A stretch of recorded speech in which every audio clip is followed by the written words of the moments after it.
নেটের পাশে দাঁড়িয়ে আছেন তামিম ইকবাল, দেখছেন শামীম পাটোয়ারির ব্যাটিং। নিজেকে প্রস্তুত করে প্রথম বলেই খেলতে চান নিজের প্রিয় শট। ডাউন দ্য উইকেটে এসে হাঁকালেনও, কিন্তু ব্যাটে হয়নি ঠিকঠাক, তবে হাল ছাড়েননি। পরে বেশ কয়েকবার চেষ্টার পর পারলেন নিজের সেই আইকনিক শটটা খেলে বাউন্ডারি হাঁকাতে। যেভাবে চাচ্ছেন সেভাবেই খেলতে পারছেন। কোচ সোহেলের নেতৃত্বে এভাবেই হাসি খুশি তামিম নিজের অনুশীলনটা চালিয়ে যান।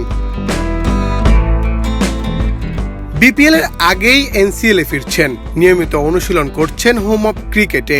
গত বুধবার ইয়ো টেস্ট দিয়ে পাশও করেছেন। এখন চট্টগ্রামের হয়ে সীমিত ওভারের এনসিএল এ ফিরছেন তামিম। সর্বশেষ প্রতিযোগিতামূলক ম্যাচ খেলেছিলেন 6 মে ঢাকা প্রিমিয়ার লিগে। লম্বা বিরতির পর 22 গজে ফিরছেন জাতীয় দলের সাবেক এই অধিনায়ক।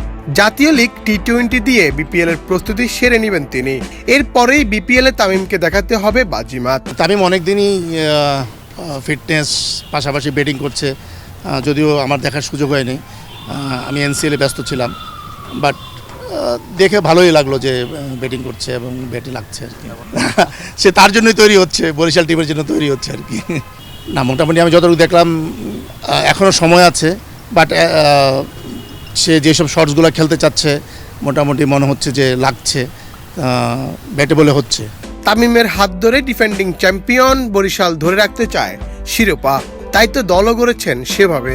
প্রত্যাশিত আমরা ডিফেন্ডিং চ্যাম্পিয়ন, এবছরও আশা করি চ্যাম্পিয়ন হওয়ার। এবং টিম ওয়াইজ যদি আমরা দেখি যে আমরা যখন টেবিলে টিম বানাই, আমাদের টিম আমাদের লাকও ফেভার করেছে, ওই অনুযায়ী আমরা টিমও তৈরি করতে পেরেছি। ওনারও আমাদেরকে সহযোগিতা করেছে টিম করার ক্ষেত্রে।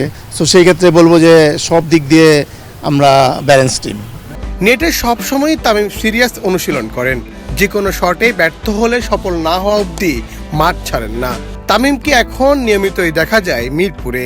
বিপিএল ও এনসিএল নিয়ে ব্যস্ত সময় পার করছেন নেটে।